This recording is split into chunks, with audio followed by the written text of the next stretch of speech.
What is your most profound spiritual experience while in Argentina?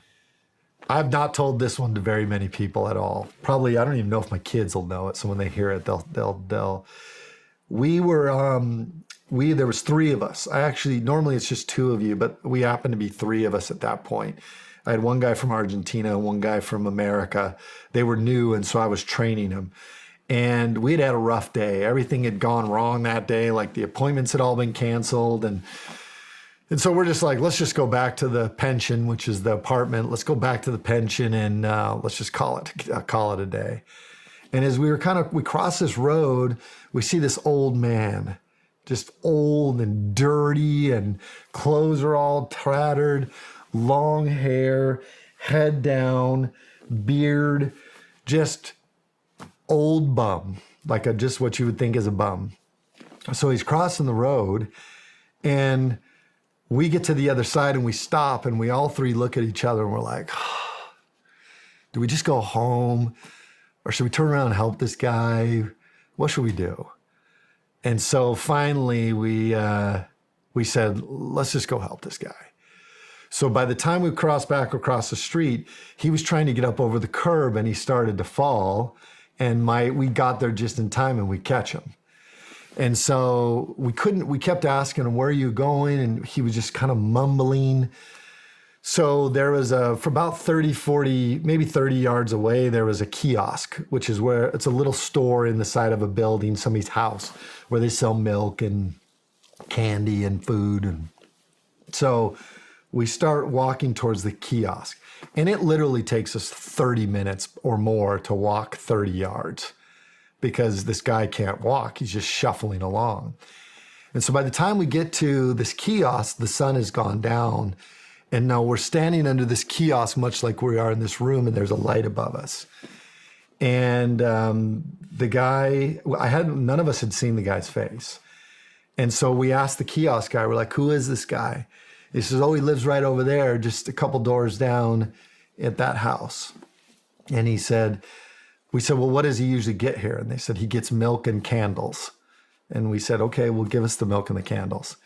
So we're standing there, and he looks up, and it's the face of Christ. Whoa. Clean, clear, doesn't say anything. And I look at the other two guys with me, and we just looked at each other, and we were just like, what are we seeing? He put his head back down, and we never saw his face again. We took him, we got his candle, we got his milk, and we're freaked out at this point because we're just thinking, well, what did we just go through? I mean, he just locked eyes with me, just looked up, looked at me like this, and look back down.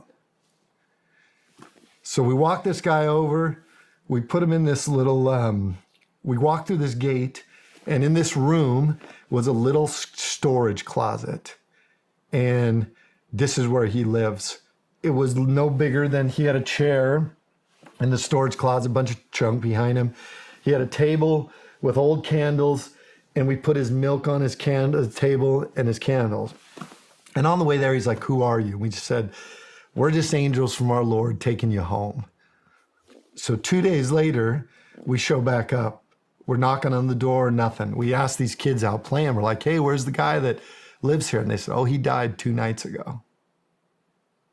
How many days had passed? 2 days. 2 days. So we had gone, that was like a Monday night. Wednesday, we went by his house, and he had died Monday night. And to this day, if I see those two missionaries, every now and then I talk to one of those guys, and we'll always say, do you remember that old guy? Wow. Wow.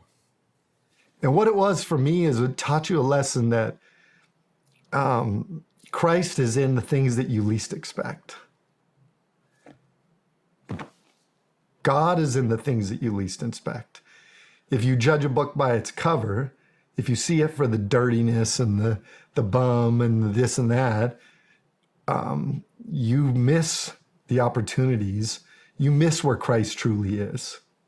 And for us, in that moment, you realize I'm going to treat everybody the same, because you never know who you're talking to.